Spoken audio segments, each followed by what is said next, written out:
اعوذ باللہ من الشیطان الرجیم بسم اللہ الرحمن الرحیم رب اشرح لی صدری ویسر لی امری واحلل عقدۃ من لسانی یفقہوا قولی اللہم ارنا الحق حقا وارزقنا اتباعہ وارنا الباطل باطلا وارزقنا اجتنابہ یا رب العالمین آمین۔ دوسرا پارہ شروع ہو رہا ہے الحمدللہ۔ اللہ تعالیٰ سے دعا ہے کہ اس کو ہمیں پڑھنے کی، سمجھنے کی اور اس پہ جو مضامین بیان ہوئے ان پہ عمل کرنے کی توفیق عطا فرمائے، آمین ثم آمین۔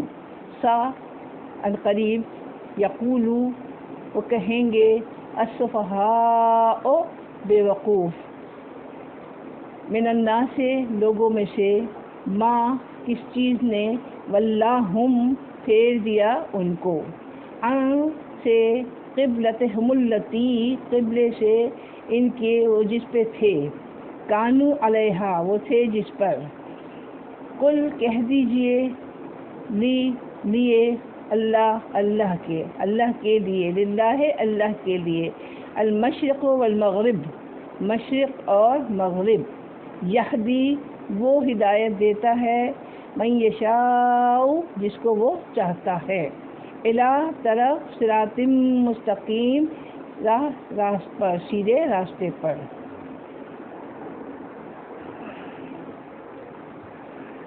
ابھی تحویل قبلے کا حکم نہیں دیا گیا تھا، لیکن مخالفین کی جانب سے جس رد عمل کی توقع کی جا سکتی تھی، پروردگار تو عالم الغیب ہونے کے باعث اس عمل سے پوری طرح آگاہ تھے۔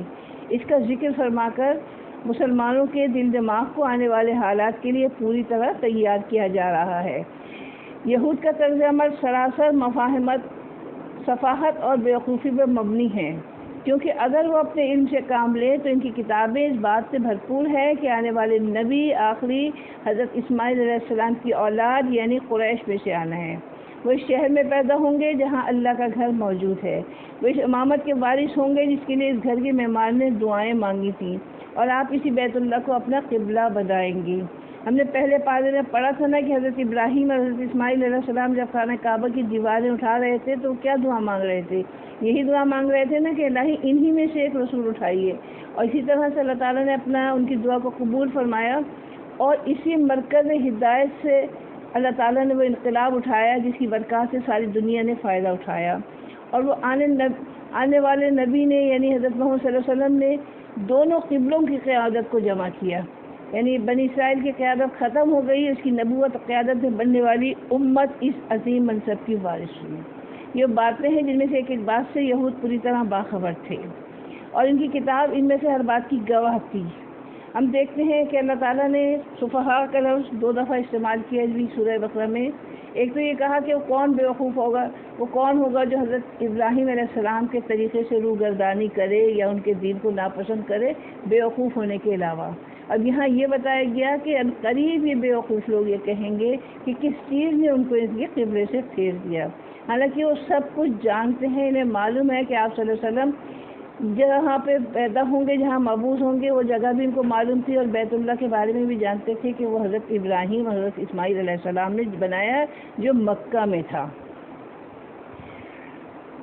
اندازہ کیجئے کہ جس امت کے علماء علمی خیانت سے باز نہ آئیں، جانتے بوجھتے تجاہل عارفانہ کا ثبوت دیں، تو انہیں اگر سفہاء کا خطاب نہ دیا جائے تو اور کیا دیا جائے؟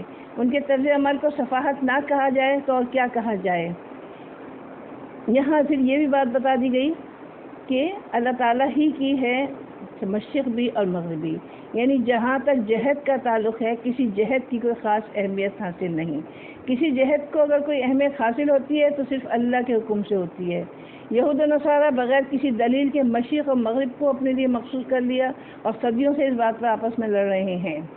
اگر جہت میں یعنی سمت میں اپنے طور پر کوئی تقدس ہوتا تو اللہ کی جانب سے کسی قبلے کی تعمیر اور تعین کا کوئی سوال پیدا نہ ہوتا، نہ بیت اللہ وجود میں آتا، نہ بیت المقدس۔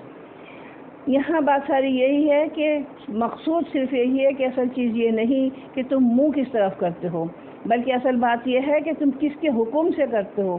اس نے تمام دنیا کا قبلہ بیت اللہ کو بنایا تھا، پھر ایک وقت آیا کہ انبیاء بنی اسرائیل کے لیے بیت المقدس کو قبلہ بنا دیا گیا۔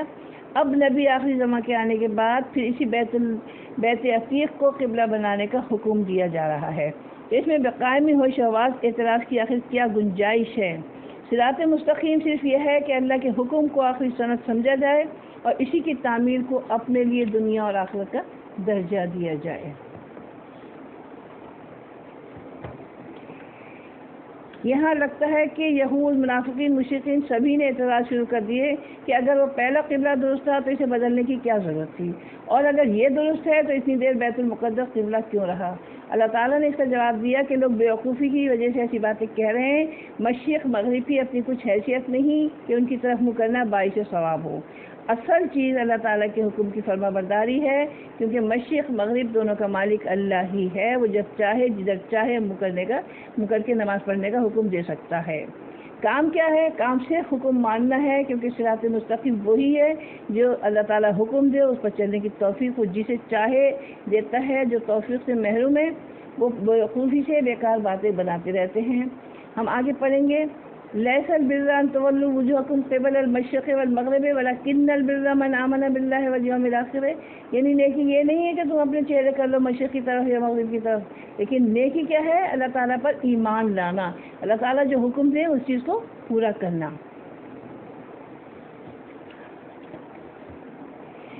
وکذالک، اور کا مانند ذالک، اس کی طرح، جعلناکم، بنایا ہم نے تم کو، جعلنا بنایا ہم نے تم کو، امتاً ایک امت، وسطاً معتدل درمیانی، لتکونوا تاکہ ہو تم، شہداء گواہ، علی الناس لوگوں پر، علی پر، ناس لوگوں پر، جمع ہے۔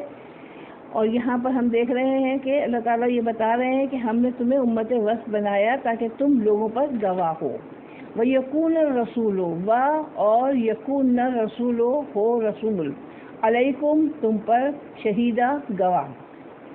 وما، اور نہیں، جعلنا مقرر کیا ہم نے، القبلۃ التی، قبلہ وہ جس پر، کنتا آپ تھے، علیہا اس پر، یعنی اور نہیں مقرر کیا قبلہ وہ جس پر آپ تھے، مگر الا لنعلم، تاکہ ہم جان لیں، من یتبع الرسول، کہ کون پیروی کرتا ہے، پیچھے چلتا ہے رسول کے، ممن، اور کون، ممن کا کیا مطلب ہے؟ من اور ما، یعنی اور کون، ینقلب، پلٹ جاتا ہے، علی پر، عقیبہ اپنے دونوں ایڑیوں پر، یعنی پیٹ پھیر لیتا ہے، مڑ جاتا ہے۔ وَإِنْ، اور بے شک، کانت تھی یہ بات، لکبیرتاً البتہ ضرور، بڑی شاق، بڑی مشکل، اللہ مگر، علی الذین پر ان لوگوں کے جن کو ہدی اللہ راہ دکھائی اللہ تعالیٰ نے۔ وما، اور نہیں، کانا ہے، اللہ تعالیٰ، لیضیع، تاکہ ضائع کر دے، ایمانکم تمہارے ایمان، ان اللہ، بے شک اللہ تعالیٰ، بالناس سے، ساتھ لوگوں پر، لرؤوف الرحیم، البتہ بڑا مشفق، نہایت مہربان ہے۔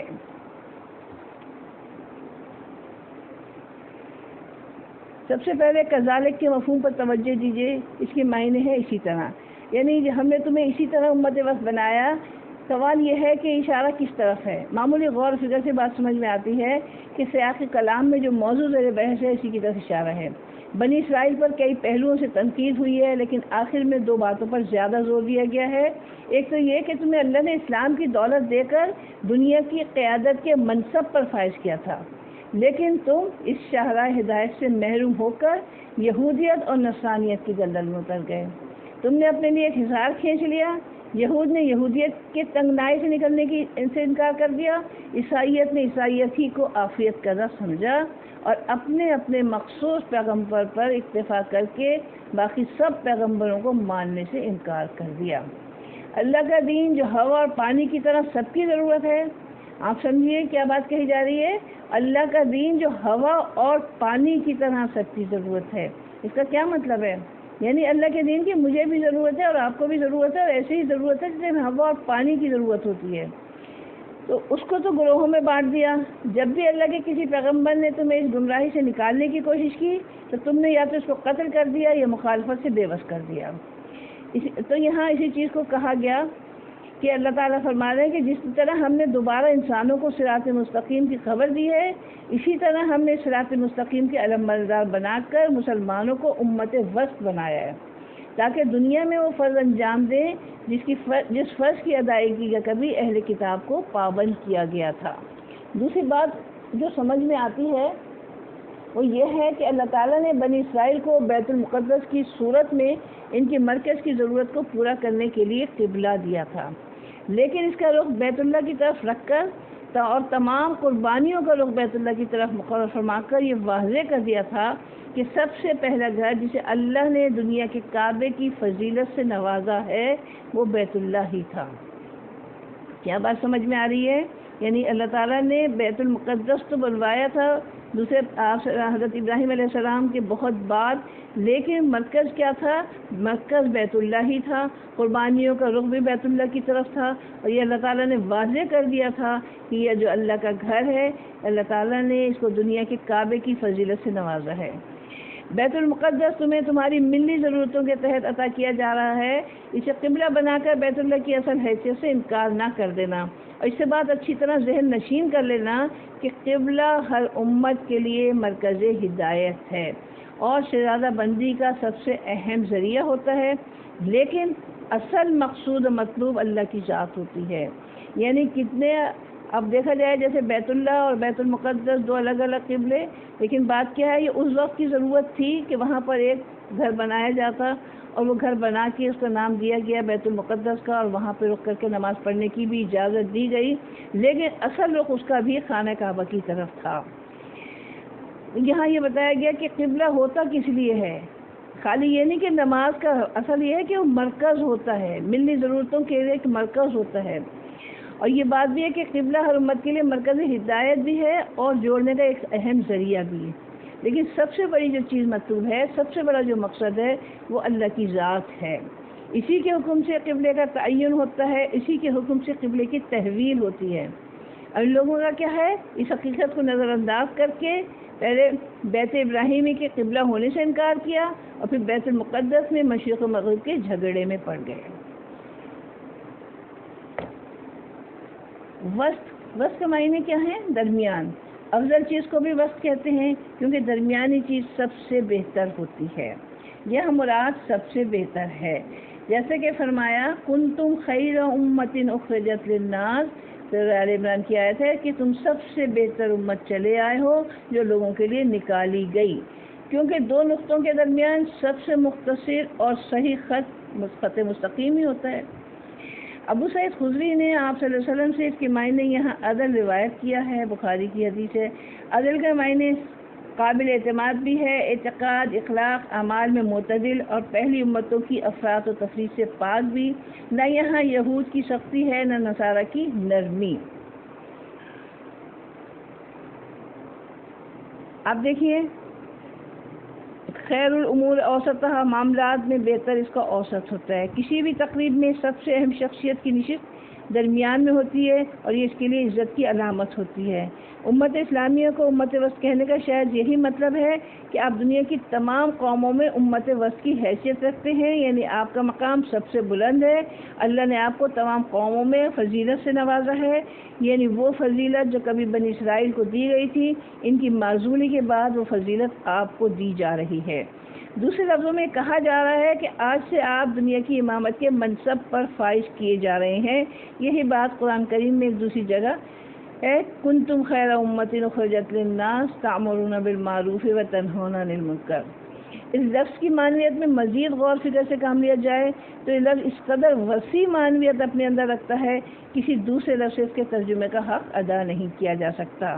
اس سے مراد ایک ایسا اعلیٰ اشرف گروہ ہے جو عدل و انصاف اور توسط کی روش پر قائم ہو۔ عدل و انصاف کی وجہ سے اس کی انفرادی اور اجتماعی زندگی میں ایک اعتدال کی کیفیت ہو، اپنی ذمہ داریوں کے حوالے سے ایک ایسی حیثیت کا حامل ہو کہ جو دنیا کے لیے مینارہ نور بھی ہو اور کمزوروں کے لیے سب سے بڑا سہارا ہو۔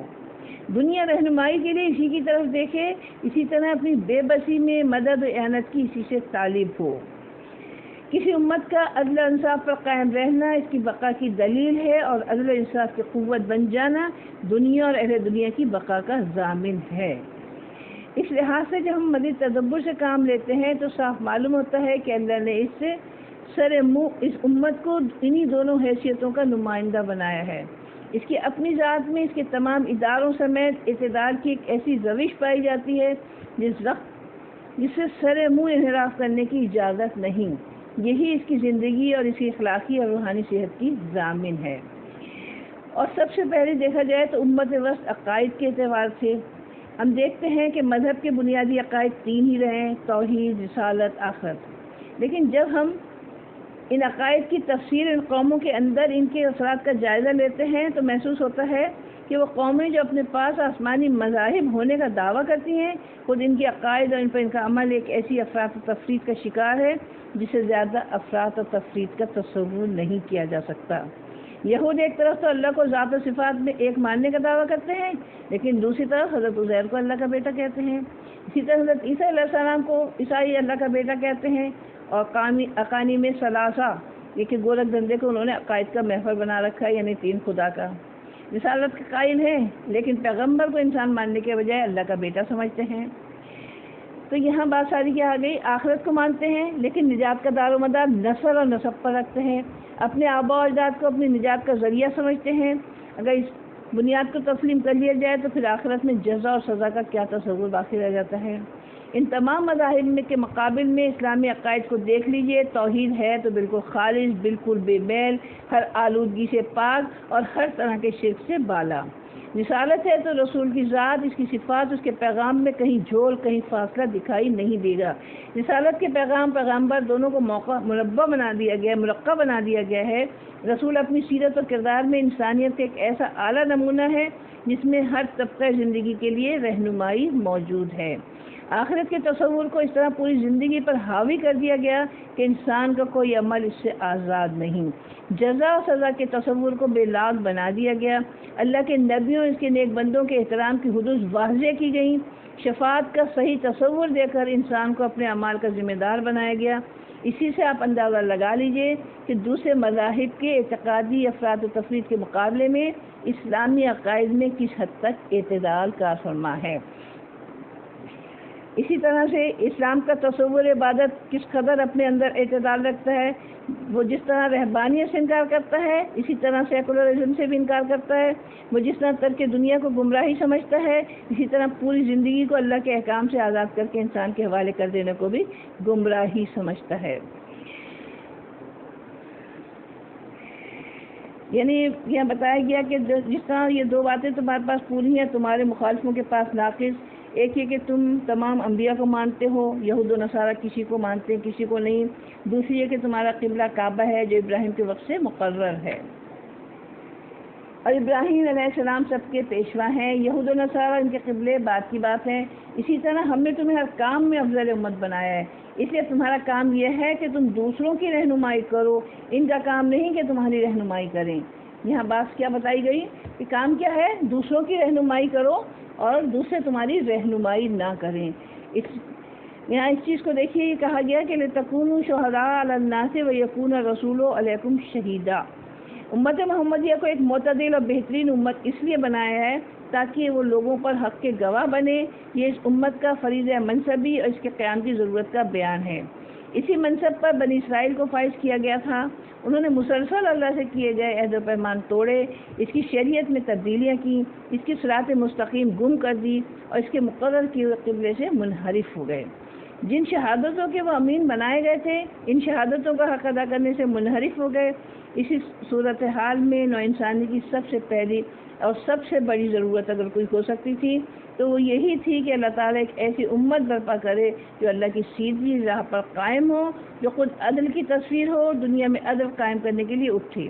اسی عدل و احسان کو قائم کرنے کے لیے اللہ نے جو دین بھیجا ہے، اس دین کی خود بھی عامل بنے اور قیامت تک لوگوں کے سامنے اس دین کی گواہی بھی دے۔ گواہی کیسے دیں گے؟ جب خود اس دین پر چلیں گے، جب خود اس راہ پر چلیں گے، جبھی تو ہم گواہی دیں گے۔ یعنی گواہی کیسے دینی ہے؟ گواہی صرف قول سے نہیں دینی ہے، اپنے عمل سے بھی دینی ہے، جیسے آپ صلی اللہ علیہ وسلم نے دی۔ سب سے پہلے اسی گواہی کے منصب پر اللہ کے رسول کو کھڑا کیا گیا تاکہ ان کا طریقہ اور عمل امت کے لیے نمونہ بھی ٹھہرے اور سنت بھی بنے۔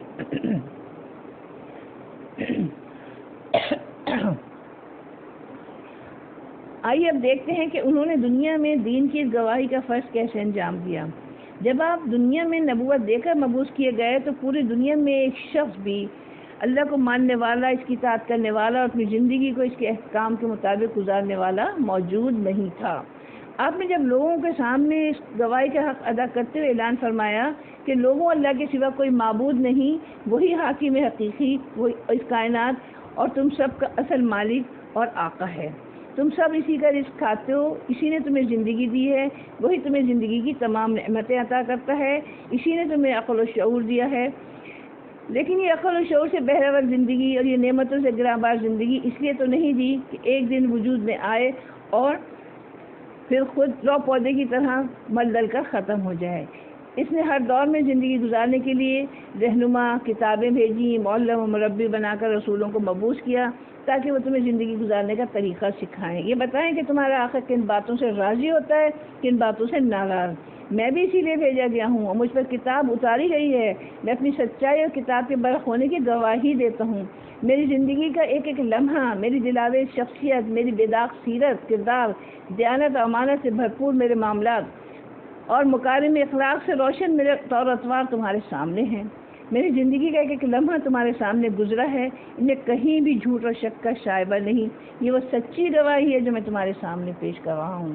کیسی گواہی دی انہوں نے کہ لوگ ان کو صادق اور امین کہتے تھے۔ ہم سب کی زندگی کا ایک ایک لمحہ محفوظ ہو رہا ہے، ہمارا کوئی عمل بھی ہمارے خالق و مالک کے علم سے باہر نہیں۔ ایک دن ایسا آئے گا جب وہ ہم سب کو اپنے سامنے کھڑا کر کے ہمارے اعمال کا حساب لے گا۔ سوچ لو اس وقت تمہارا جواب کیا ہوگا۔ میں نہایت ہمدردی، خیر خواہی سے تمہارے سامنے وہ نسخہ شفا پیش کر رہا ہوں جسے اللہ نے مجھ پر اتارا ہے، لیکن جس پر عمل کر کے تم اپنی زندگی اور آخرت کو سنوار سکتے ہو، اور اگر نہیں تو تمہارا انجام کیا ہوگا سوچ سکتے ہو۔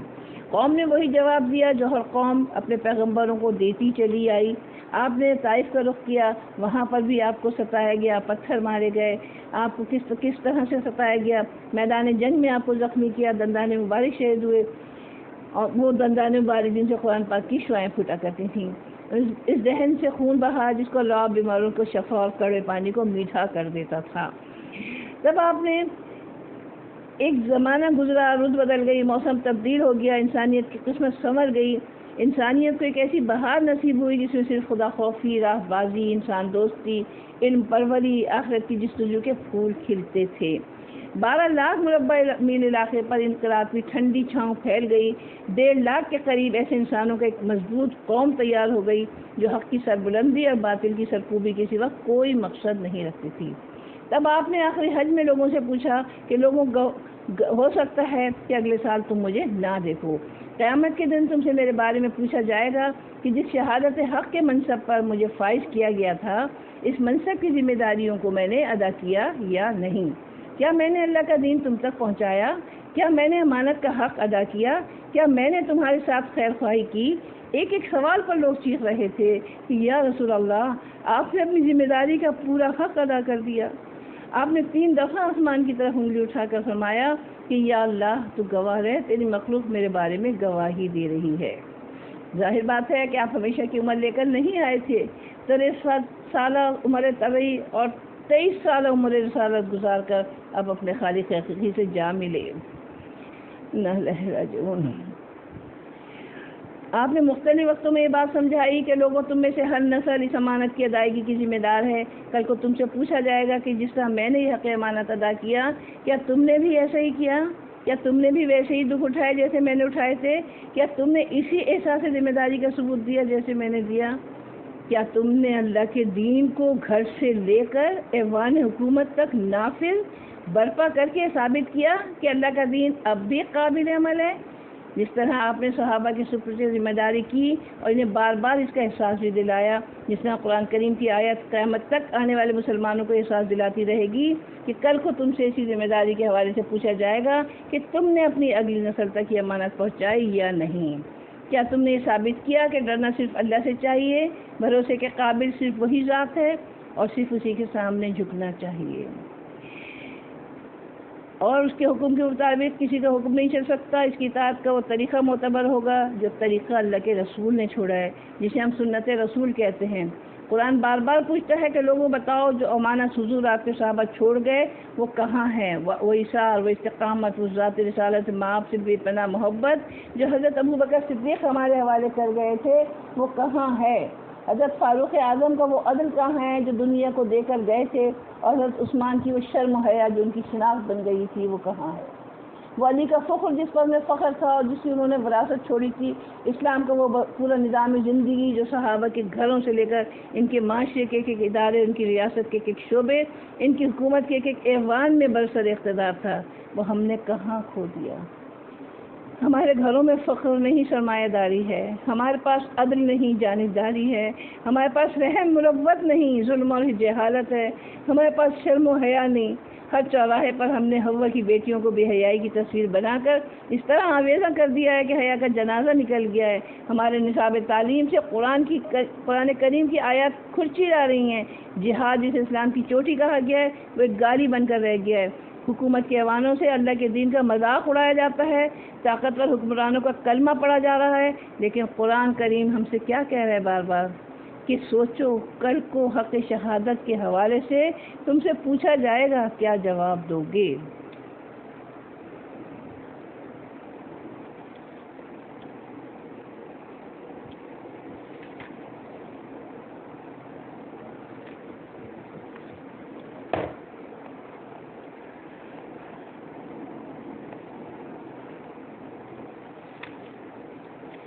اللہ وما اور نہیں مقرر کیا ہم نے قبلہ وہ جس پر آپ تھے، مگر اس پر تاکہ ہم جان لیں کہ کون پیروی کرتا ہے رسول علیہ السلام کی، رسول صلی اللہ علیہ وسلم کی، اور کون الٹے پاؤں پھر جاتا ہے۔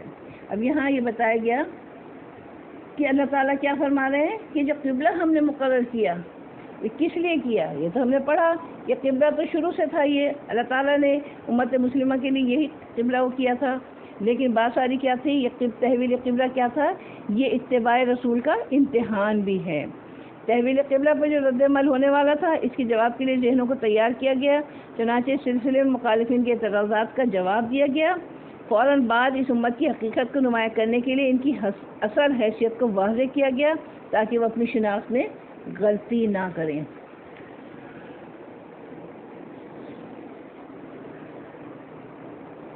پیش نظر آیت کے حصے میں اسی کی طرف اشارہ فرمایا گیا ہے۔ اس وقت مخاطب دو طرح کے لوگ تھے، ایک عرب جو اپنے وطنی نسلی تفاخر میں بری طرح مبتلا تھے، اور دوسرے اہل کتاب۔ یہاں اسی چیز کو کہا گیا کہ یقیناً وہ اپنے اپنے قبلے پر اصراف کریں گے۔ بیت المقدس بنی اسرائیل کا قبلہ تھا اور بیت اللہ عربوں کا۔ جب بیت المقدس کو قبلہ بنایا گیا تو عرب اسے اپنی قوم پرستی کی بت پر ناقابل برداشت ضرب سمجھتے تھے، جسے برداشت کرنے کے لیے مضبوط ایمان کی ضرورت تھی۔ جب بیت اللہ کو قبلہ بنایا گیا تو یہ بات بنی اسرائیل کے لیے کسی طرح بھی قابل قبول نہ تھی، کیونکہ وہ نسل پرستی کے غرور میں مبتلا تھے۔ اللہ تعالیٰ فرما رہے ہیں کہ ہم نے 2 دفعہ اسی لیے کعبے کو بدلا تاکہ ان دونوں گروہوں کا اچھی طرح امتحان ہو جائے، دونوں کو ان کی اپنی نگاہوں میں اور لوگوں کے سامنے بھی نمایاں کر دی جائے کہ ان میں کون اسرائیلیت اور عربیت کا پرستار ہے اور کون صرف اللہ کا بندہ اور رسول کا فرمانبردار ہے۔ یعنی تحویل قبلہ کیا تھا، ایک امتحان تھا۔ اللہ تعالیٰ کو تو سب کچھ معلوم ہے، لیکن اللہ تعالیٰ لوگوں کو خود بتانا بھی چاہتے ہیں اور دنیا کو بھی دکھانا چاہتے ہیں کہ دیکھو۔ اور یہ چیز جو ہے بڑی بھاری تھی، بڑی مشکل تھی، مگر کس کے لیے مشکل نہیں تھی؟ جن کو اللہ تعالیٰ نے ہدایت دی تھی۔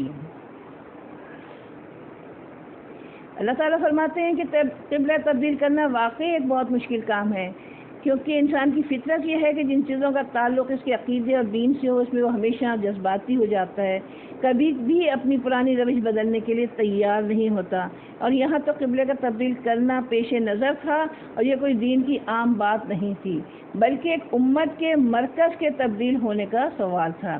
اس لیے ایک بہت بڑی آزمائش تھی، لیکن یہ مشکل ان لوگوں کے لیے تھی جو ابھی تک اپنی روایات کے اسیر اور اپنے جذبات کے بندے تھے، جن لوگوں کو اللہ نے ہدایت دی وہ جانتے تھے کہ اصل چیز قبلہ نہیں بلکہ اللہ کا حکم ہے۔ ان کے لیے اللہ کے حکم کے سامنے جھک جانا کوئی مشکل کام نہیں تھا، چنانچہ بڑی آسانی اور نہایت آمادگی کے ساتھ اللہ کے حکم کے سامنے جھک گئے۔ ہمیں پتہ چلتا ہے کہ جب آپ صلی اللہ علیہ وسلم ظہر کی نماز پڑھا رہے تھے اس وقت یہ آیت اترتی ہے اور سب لوگوں کا جو رخ ہوتا ہے وہ اسی طرف پھر جاتا ہے جس طرف قبلہ تھا، یعنی جس طرف بیت وہ تھا۔ بلا بن عازب بیان کرتے ہیں کہ آپ صلی اللہ علیہ وسلم ہجرت کر کے مدینہ پہنچے تو 16 یا 17 ماہ تک بیت المقدس کی طرف منہ کر کے نماز پڑھتے رہے، پھر آپ کو بیت اللہ کی طرف منہ کرنے کا حکم ہوا۔ اب یہ اللہ تعالیٰ کی اپنی مرضی ہے کہ اللہ تعالیٰ جو چاہے جس وقت چاہے حکم دے سکتے ہیں۔ بات ساری کیا ہے، کن لوگوں کے لیے بات مشکل نہیں ہے، جن کا ایمان اللہ پر ہے اور جن کا یقین پیارے نبی صلی اللہ علیہ وسلم پر ہے کہ ان کی طرف سے جو بات آئے گی وہ برحق ہے، اس کو ماننا لازمی ہے۔ اصل چیز کیا ہے؟ اصل چیز قبلہ نہیں بلکہ اللہ کا حکم ہے۔ اب یہاں اللہ تعالیٰ خود ہی کہہ رہے ہیں کہ قبلے کی تبدیلی کوئی آسان کام نہیں، کیونکہ ہر ایک کو اپنے موروثی قبلے سے غائب درجے جذباتی تعلق ہوتا ہے۔ تو پھر لوگوں کو اس امتحان میں اس لیے ڈالا کیونکہ مشکل امتحان میں ناکامی کا ڈر ہوتا ہے، اسی لیے ایسے ہی ڈر ہوتا ہے جیسے کامیابی کی امید ہوتی ہے۔ اگر یہ چیز نہ ہو تو آپ دیکھیں آپ اپنے بچوں کو امتحان کیوں دلوائیں؟ آپ یہ سوچیں کہیں فیل نہ ہو جائیں۔ اللہ تعالیٰ بھی ہم سے بہت زیادہ محبت کرتا ہے، اسی لیے اللہ تعالیٰ نے یہ امتحان بھی لیا کہ کون پیارے نبی صلی اللہ علیہ وسلم کی اطاعت پر قائم ہے، کون اللہ تعالیٰ کے حکم پر چلنے والا ہے اور کون روایت اور ریتوں کا اسیر ہے۔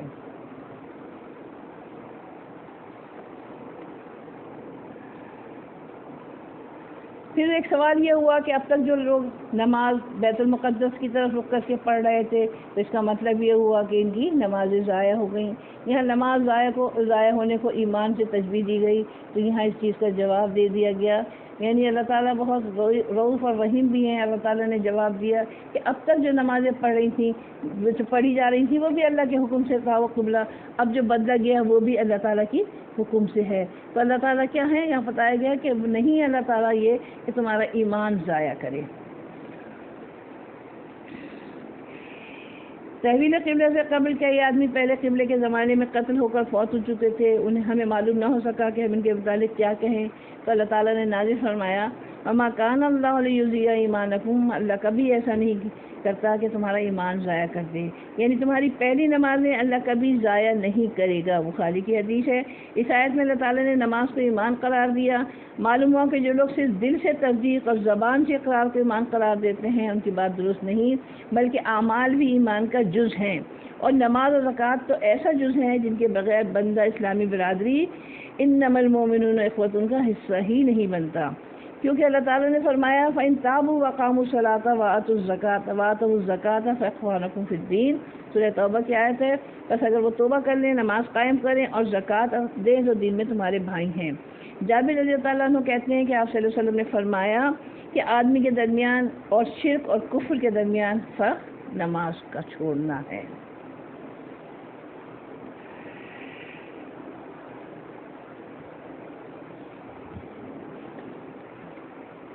آزمائشوں میں ڈالا جانا امت کی مذمر صلاحیتوں کو اجاگر کرنے کے لیے اللہ کی صفت اور رافت کا اظہار ہے، اور اسی میں لوگوں کے اعتراض کا جواب بھی ہے۔ اگلی آیت کریمہ میں تحویل قبلے کا حکم، اس کے ضروری احکام بیان کیے گئے ہیں، اور آپ صلی اللہ علیہ وسلم کے حوالے سے ایک نہایت دل نواز بات کہی گئی ہے۔ یہاں بتا دیا گیا کہ اللہ تعالیٰ ان کے ایمان ضائع نہیں کرے گا۔ اللہ تعالیٰ لوگوں کے اوپر نہایت شفقت کرنے والا، بہت شفقت کرنے والا اور نہایت رحم کرنے والا ہے۔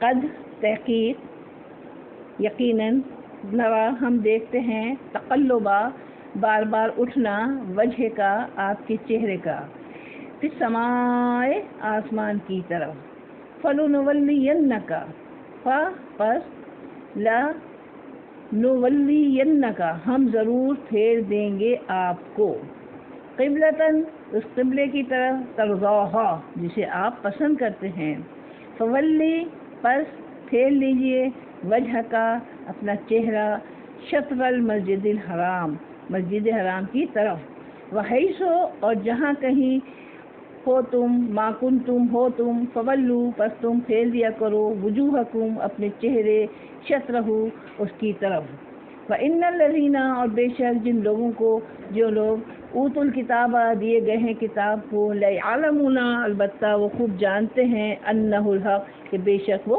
حق ہے، من ربہم ان کے رب کی طرف سے، وَمَا اللَّهُ اور نہیں اللہ تعالیٰ بغافل غافل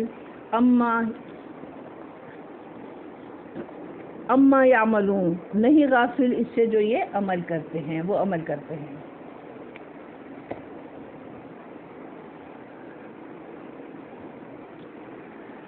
یہ فولی وجہ کا شطر المسجد الحرام یہ اصل حکم ہے اللہ تعالیٰ کے قبلے کی تبدیلی کا، قبلہ بدلنے کا اصل حکم ہے۔ اس میں تحویل قبلے کا حکم ارشاد فرمایا، یہی اصل حکم ہے جسے کعبے کی تبدیلی عمل میں آئی۔ یہ حکم رجب یا شعبان 2 ہجری میں نازل ہوا۔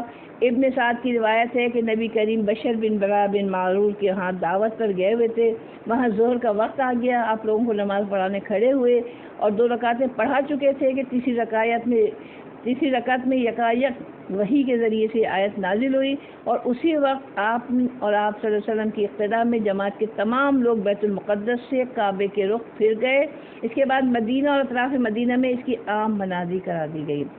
ہمیں معلوم ہے کہ جب آپ صلی اللہ علیہ وسلم مکہ میں تھے اور بیت اللہ میں نماز پڑھتے تھے تو یہ رخ جو تھا وہ آپ صلی اللہ علیہ وسلم کا بیت المقدس کی طرف ہوتا تھا، لیکن وہ رخ اس طرح سے تھا کہ بیت اللہ بھی ان کی نظر میں رہتا تھا اور بیت المقدس بھی۔ جب آپ صلی اللہ علیہ وسلم مدینہ تشریف لے آئے تو یہ صورتحال نہ رہی اور بیت المقدس کی طرف رخ کر کے نماز پڑھنے کا حکم تھا، آپ صلی اللہ علیہ وسلم اسی طرف رخ کر کے نماز پڑھنے لگے۔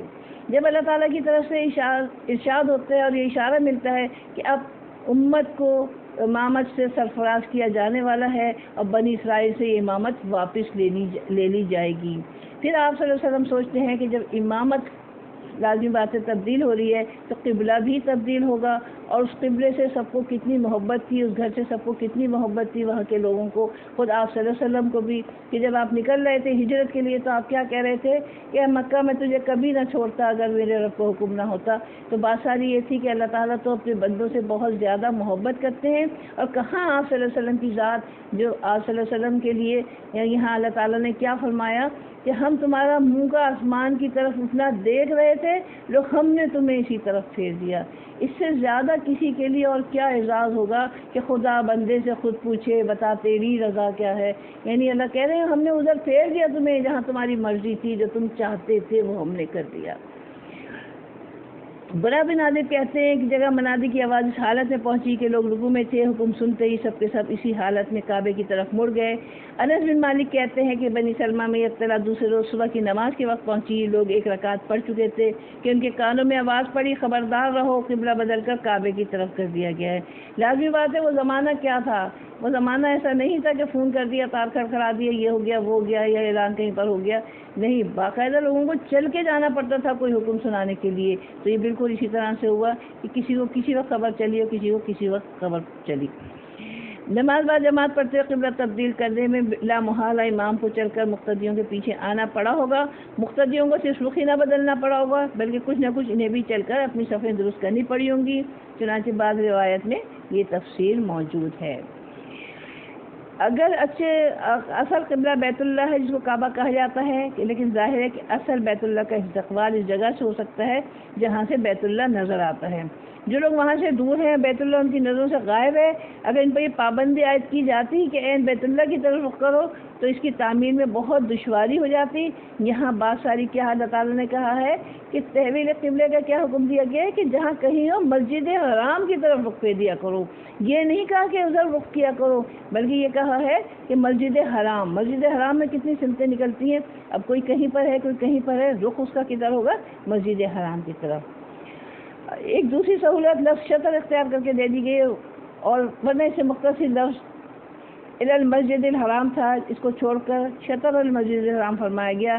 شطر 2 معنی کے لیے استعمال ہوتا ہے، ایک نصف شے اور دوسری سمت شے۔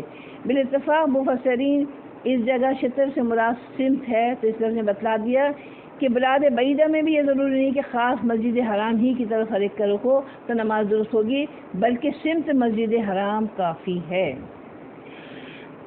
حضرت صلی اللہ علیہ وسلم کو صیغہ واحد کے ساتھ انفرادی طور پر حکم دینے کے بعد اجتماعی طور پر فولوا وجوہکم شطرہ کہہ کر پوری امت کو حکم دیا گیا ہے، حالانکہ آپ صلی اللہ علیہ وسلم کو حکم دینا پوری امت کو حکم دینے کے مترادف تھا، کیونکہ آپ اس امت کے رسول اور امام ہیں۔ اور مزید یہ کہ جب آپ قبلہ بدل لیتے تو آپ کی اطاعت چونکہ امت پر فرض ہے تو امت کے لیے قبلہ بدلنا فرض ہو جاتا۔ اس ہمہ امت کے لیے ایک الگ حکم دینے کا سبب یہ ہے کہ جس طرح اہل کتاب میں بیت المقدس کو قبلہ ماننے کے باوجود آپس میں اختلاف کیا، بیت المقدس کے اندر بھی مشرق اور مغرب کی جہتیں اپنے لیے مخصوص کر لیں اور باہر صرف جہت پرستی تک محصور ہو کر رہ گئے، اس طرح بیت المقدس کا قبلہ ہونا صرف ایک علامت بن کر رہ گیا۔ اس تجربے کو سامنے رکھتے ہوئے پروردگار نے انفرادی اور اجتماعی ہر حال میں امت کو تاکیداً حکم دیا کہ تم کہیں اہل کتاب کسی غلطی نہ کرنا، آپ صلی اللہ علیہ وسلم کے ساتھ نماز پڑھو یا الگ سے نماز پڑھو، مسجد میں پڑھو، گھر میں پڑھو، تمہارا قبلہ ہر حال میں بیت اللہ ہی ہوگا۔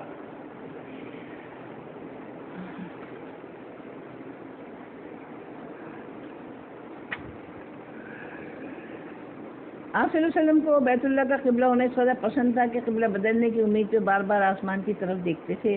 واضح رہے کہ بیت المقدس شام میں ہے اور یہ مدینہ سے شمال کی طرف ہے، بیت اللہ اس کے بالکل مخالف جنوب کی طرف ہے۔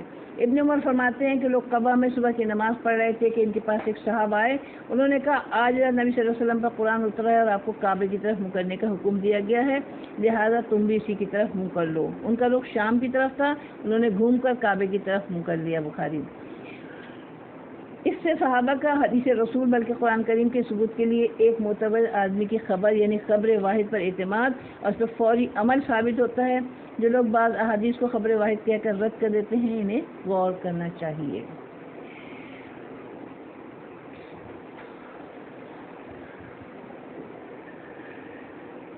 اب یہاں بتا دیا کہ کہیں پر بھی ہو، سفر میں ہو، نفل نماز، کشتی میں نماز ہو، حالت جنگ میں نماز ہو یا جسے قبلہ معلوم نہ ہو سکے تو تم جس طرح رخ کرو گے سو وہیں اللہ کا چہرہ ہے۔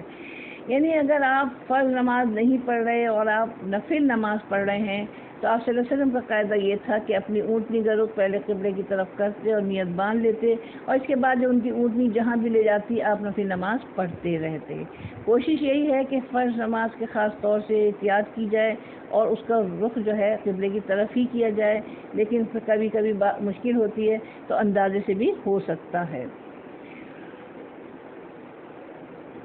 یہاں یہ چیز بتائی گئی، اس لیے اور بھی بتایا گیا۔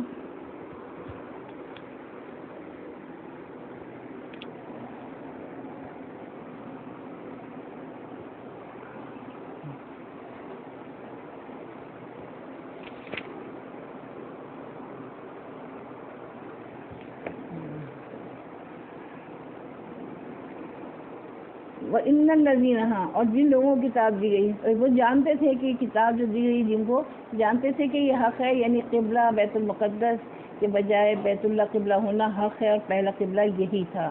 ان کی کتابوں میں نشانیاں تھیں کہ آپ صلی اللہ علیہ وسلم یہاں سے مبعوث ہوں گے، بنی اسماعیل میں سے مبعوث ہوں گے اور مسلمانوں کا آنے والی امت کا قبلہ یہی بنے گا، لیکن پھر بھی وہ کرتے رہے، جان بوجھ کے کچھ نہ کچھ باتیں بناتے رہے، کبھی کچھ کہتے رہے، کبھی کچھ کہتے رہے، کبھی کہتے کہ اگر تم پہلے اس میں بیت المقدس میں نماز پڑھ رہے تھے تو یا تو وہ غلط تھا یا تم اب بیت اللہ کی طرف منہ کر کے نماز پڑھ رہے ہو تو یہ غلط ہے۔ تو اللہ تعالیٰ کیا فرما رہے ہیں کہ سب کچھ جانتے ہیں اور یہ جو کچھ باتیں بنا رہے ہیں اللہ تعالیٰ اس سے غافل نہیں ہے، جو کچھ یہ کرتے ہیں اللہ تعالیٰ سب جانتے ہیں۔ پھر بتایا گیا وَلَئِنْ آتَيْتَ الَّذِينَ،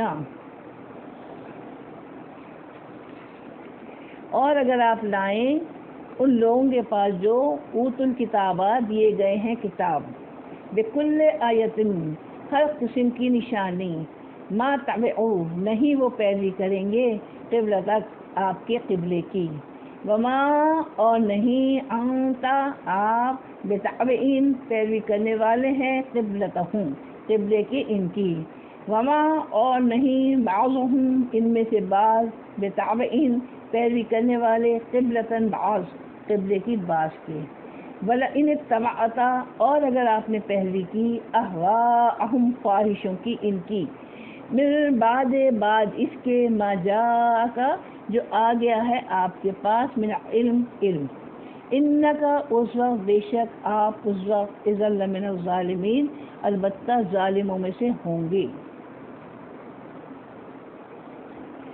احوا کی واحد ہوا ہے جس کے معنی خواہش نفس ہے۔ قرآن و سنت کی پیروی تو ما جاءک من العلم یعنی اللہ تعالیٰ کی طرف سے آنے والے علم کی پیروی ہے۔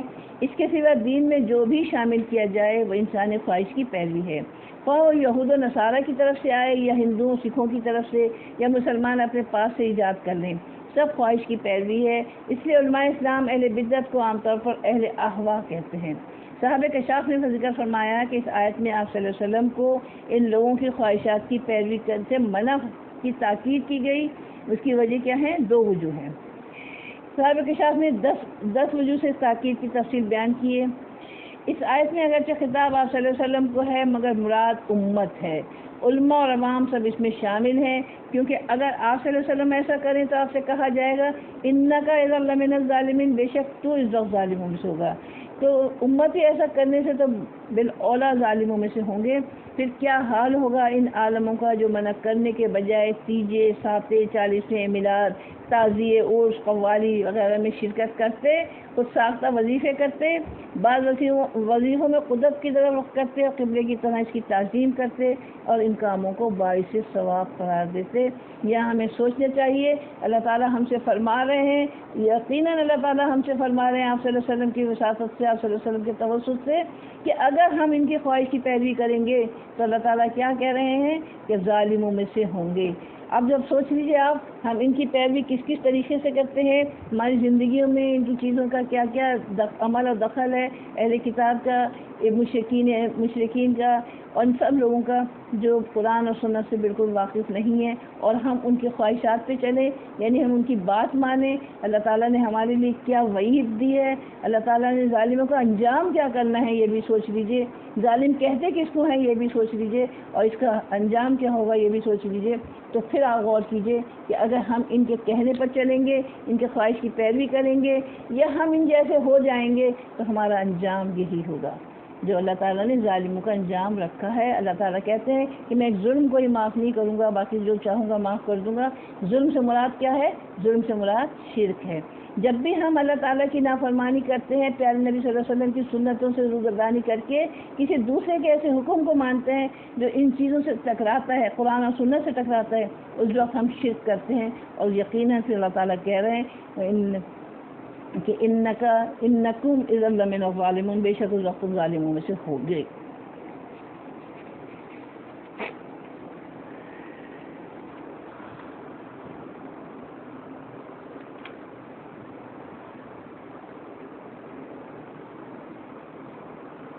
اہل کتاب کی اتباع حق سے محرومی ہو گئی۔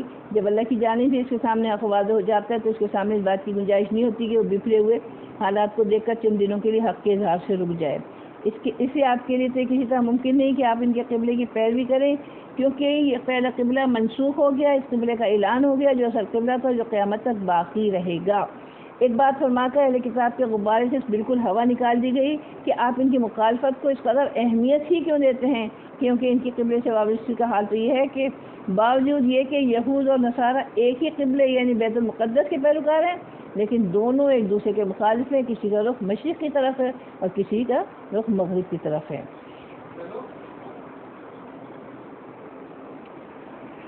حضرت صلی اللہ علیہ وسلم سے فرمایا جا رہا ہے کہ وہی الہی کے ذریعے علم حقیقی آپ کے پاس آ چکا ہے۔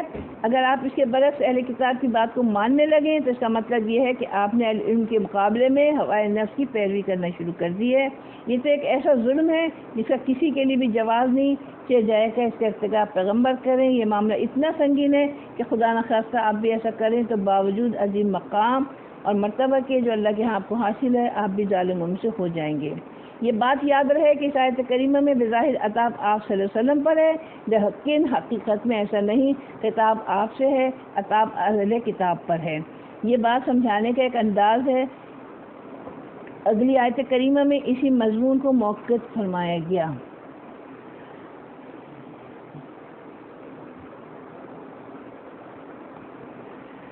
الذین، وہ لوگ کہ آتیناہم الکتاب، دی ہم نے جن کو کتاب، یعرفونہ، وہ پہچانتے ہیں اس کو، کما، جیسا کہ یعرفونہ، وہ پہچانتے ہوں ابناءہم، اپنے بیٹوں کو، وَإِنَّا، اور بے شک، فریقاً، ایک گروہ، منہم، ان میں سے، لیکتمون الحق، البتہ وہ چھپاتے ہیں حق کو، وہم یعلمون، اور وہ جانتے ہیں۔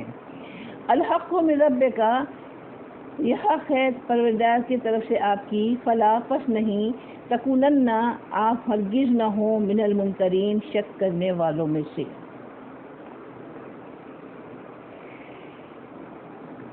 اس آیت سے غور کرنے سے ایسا معلوم ہوتا ہے کتاب امی پر نازل ہوئی۔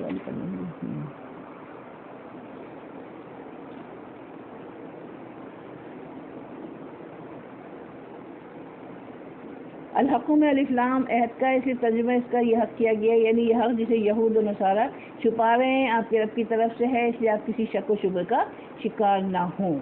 ممترین، یہ امتراء یعنی باب تفعال سے ہے، بے معنی شک، یعنی آپ صلی اللہ علیہ وسلم سے کہا گیا ہے کہ یہ آپ اس میں کسی بارے میں شک میں مبتلا نہ ہوں۔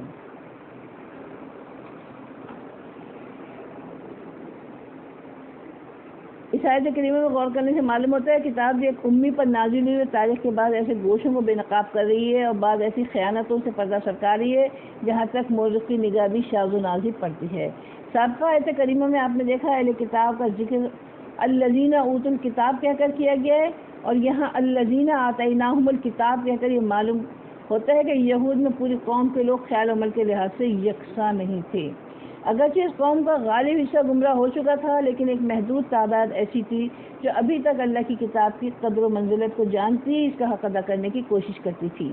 اسی آیت کریمہ میں اسی قلیل و مختصر طبقے کا ذکر ہے کہ ان میں سے وہ لوگ جن کو ہم نے کتاب عنایت کی تھی وہ اس کا حق پہچانتے تھے، اور ان کا حال یہ ہے کہ اس کو پہچانتے ہیں جس طرح اپنے بیٹوں کو پہچانتے ہیں۔ باقی پوری قوم نے تو اس کتاب کو پس و پش ڈال دیا ہے، اگر جانتے بھی ہیں تو کتمان حق سے کام لیتے ہیں، یعنی حق چھپاتے ہیں۔ لیکن یہ مختصر سا گروہ ایسا ہے جسے اہل حق کا گروہ کہنا چاہیے۔ ان کے بارے میں کہا گیا ہے یعرفونہ، اس کو پہچانتے ہیں، یعنی متقدین میں عام خیال یہ رہا کہ اس بات کو جانتے اور پہچانتے ہیں کہ بیت اللہ ہی اصل قبلہ ہے، اور یہی آخری نبی اور آخری امت کا قبلہ ہوگا۔ تورات میں چونکہ بات پوری طرح واضح ہے، اس لیے انہیں اس کے قبلے ہونے کا اس حد تک یقین ہے جس حد تک انہیں اپنے بیٹوں کی پہچان کا یقین ہے۔ جو بچہ سالوں تک ماں باپ کی گود اور نگاہوں میں پڑتا ہے، اس کی پہچان میں ماں باپ کبھی غلطی نہیں کرتے۔ اس طرح جو بات کتاب اللہ نے قطعی انداز میں بتائی ہے، اس کی پہچان تو سے زیادہ قطعی ہونی چاہیے۔ متوسطین متاخرین عام طور پر اس بات پر متفق ہیں کہ اس آیت میں ضمیر کا مرجع آپ صلی اللہ علیہ وسلم کی ذات گرامی ہے، کہ یہود میں اہل حق کا یہ طبقہ آپ صلی اللہ علیہ وسلم کی پہچان میں کبھی غلطی نہیں کرتا، کیونکہ آپ کی علامت سے تورات کے صفات معمور ہیں۔ حضرت صلی اللہ علیہ وسلم کے مفہوم کے تعین میں کوئی فرق نہیں پڑتا۔ جو لوگ حضرت کو پہچانتے ہیں کہ آپ اللہ کے آخری نبی ہیں، وہ خوب جانتے ہیں کہ آخری نبی کا قبلہ بیت اللہ ہوگا، بیت المقدس نہیں۔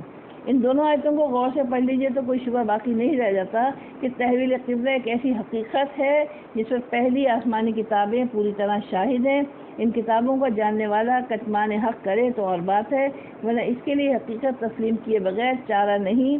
اس قدر موقع انداز میں بیت اللہ کی حقیقت کو واضح کرنے کے بعد ہر غیر جانبدار آدمی سے مخاطب ہو کر فرمایا کہ جو کچھ کہا گیا ہے یہی بات حق ہے تیرے رب کی جانب سے۔ یہ اصل عبارت یہ ہے، اسی طرح ہے ھذا ھو الحق، پس میں شک کرنے والوں میں سے نہیں ہونا چاہیے۔